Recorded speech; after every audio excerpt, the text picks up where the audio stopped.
تو دل کی صورتحال بھی ایسی ہے، جب اس میں سے خواہش چلی جائے گی، خواہشات ختم ہو جائیں گی تو دل بھی ویران ہو جائے گا، سنسان ہو جائے گا۔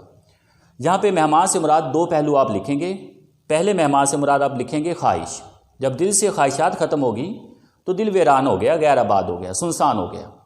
ہم یہ بھی کہہ سکتے ہیں دوسرا پہلو کہ عاشق کے دل میں جو محبوب ہے وہ جا چکا ہے، عاشق اتنا مایوس ہو چکا ہے کہ اس کے دل سے محبوب نکل چکا ہے، تو محبوب جو اس کے دل کی رونق تھی اس کے جانے سے دل اس کا غیر آباد ہو چکا ہے، سنسان ہو چکا ہے، اور جو عاشق اپنے دل کو دیکھ کے ڈرتا ہے، گھبرا جاتا ہے کہ یہ خالی دل ہے، اس میں کوئی خواہشات نہیں۔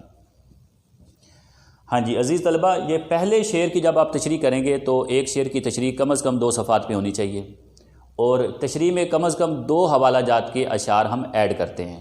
تو آپ کی آسانی کے لیے پہلے شعر سے متعلقہ میں نے 2 شعر لکھ دیے ہیں، امید ہے کہ آپ کو نظر آ رہا ہوگا۔ تو پہلا شعر سنیں۔ کہہ دو ان حسرتوں سے کہیں اور جا بسیں، کہہ دو ان حسرتوں سے کہیں اور جا بسیں، اتنی جگہ کہاں ہے دل داغدار میں۔ داغدار زخمی دل، یعنی دل اتنا زخمی ہو چکا ہے کہ خواہش کی بھی جگہ نہیں ہے۔ دوسرا شعر یہ ناصر کاظمی کا ہے۔ شور برپا ہے خانہ دل میں، شور برپا ہے خانہ دل میں، کوئی دیوار سی گری ہے ابھی، یعنی دل میں خواہشات ختم ہو چکی ہے، دل ٹوٹ چکا ہے، تو دل سے آواز آئی، کوئی شور برپا ہوا تو لگتا ہے کہ دل کی جو دیوار ہے وہ گر چکی ہے۔ پہلے شعر کے حوالہ جات ہو چکے ہیں۔ ہماری جو غزل کا چوتھا شعر ہے یہ توجہ کے ساتھ دیکھیں اب۔ افشائے راز عشق میں گو ذلتیں ہوئیں، افشائے راز عشق میں گو ذلتیں ہوئیں، لیکن اسے جتا تو دیا جان تو گیا۔ تو سب سے پہلے ذرا مشکل الفاظ دیکھ لیں۔ افشائے راز عشق، افشا کا مطلب ہوتا ہے ظاہر ہونا، راز آپ کو پتہ ہے بھید، چھپی ہوئی بات، تو اس کا پورا معنی بن جائے گا یعنی عشق کے راز کے ظاہر ہونے سے، عشق کے راز کے عیاں ہونے سے۔ گو ذلتیں ہوئیں، ذلت کا معنی ہوتا ہے رسوائی، بدنامی۔ اگرچہ عشق کے راز کے ظاہر ہونے کے بعد بہت سی رسوائیاں ہوئیں، لیکن اس کا یہ فائدہ ہوا کہ اس کا محبوب جو تھا اس کو اس کی محبت کی پہچان ہو گئی، اس کے محبوب تک عاشق کے دل کی بات پہنچ گئی، اس کا محبوب جان گیا کہ یہ آدمی مجھ سے محبت کرتا ہے۔ اب اس کی تشریح کی طرف آ جائیں عزیز طلبہ۔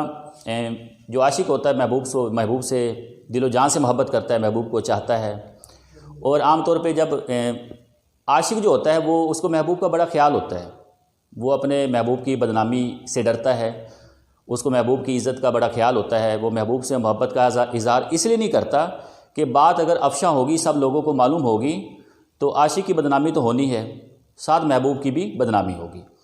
اب ایسی صورتحال میں جو عاشق ہوتا ہے وہ محبوب سے اپنے دل کا حوال کہنے سے ڈرتا ہے۔ اب عاشق ڈرتا ہے، محبوب سے اپنی دل کی بات نہیں کہہ رہا، لیکن چونکہ یہ محبت کے جو جذبات ہوتے ہیں یہ چھپائے نہیں چھپتے، وہ کہا جاتا ہے نا عشق اور مشق چھپائے نہیں چھپتا۔ اب جو عاشق ہے اس نے اپنے کسی دوست سے، جو ہمدرد اس کا قریبی دوست ہے، اس سے اپنے دل کی بات کہہ دی کہ میں اس سے محبت کرتا ہوں۔ اب اس کا جو دوست تھا اس نے وہ راز سب لوگوں پہ عیاں کر دیا۔ اب عاشق کی جو محبت کا راز ہے وہ افشا ہو چکا ہے، تمام لوگوں تک پہنچ چکا ہے۔ جب یہ راز افشا ہو گیا تو عاشق کی بدنامی ہوئی۔ عام طور پہ دنیا دار لوگ محبت کو اچھا نہیں سمجھتے، ٹھیک ہے، عاشق لوگوں کو اچھا نہیں سمجھتے، عاشق لوگوں کی قدر نہیں ہوتی اس زمانے میں، ٹھیک ہے۔ اب شاعر اسی صورتحال کو بیان کر رہا ہے کہ جب اس کے عشق کا راز ظاہر ہو گیا، عیاں ہو گیا، چاہے کسی بھی ذریعے سے ہو گیا، ٹھیک ہے، اس کے پورے معاشرے میں اس کی بدنامی ہوئی، لوگ اس کا مذاق اڑاتے، یہ دیوانہ آ رہا ہے، یہ پاگل آ رہا ہے، تو ایسی صورتحال ہو چکی ہے۔ لیکن جو عاشق لوگ ہوتے ہیں کبھی مایوس نہیں ہوتے، ہمیشہ وہ پر امید رہتے ہیں، ہر بات میں کوئی نہ کوئی مثبت پہلو نکال لیتے ہیں۔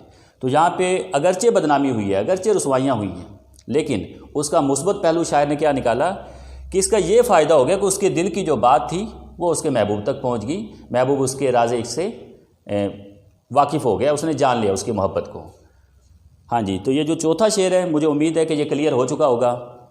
اب اس کے بھی جب آپ تشریح کریں گے تو 2 حوالہ جات کے شعر ایڈ کریں گے، تو دو شعر میں نے سامنے لکھ دیے ہیں، یہ شعر دیکھیں۔ اب چونکہ عاشق کی بدنامی ہو چکی ہے۔ جس سمت بھی جاتا ہوں کہتے ہیں کہ وہ آیا، جس سمت بھی جاتا ہوں کہتے ہیں کہ وہ آیا، ہے 4 قدم آگے مجھ سے میری رسوائی، یعنی میرے جانے سے پہلے میری رسوائی لوگوں تک پہنچ جاتی ہے، میری بدنامی لوگوں تک پہنچ جاتی ہے۔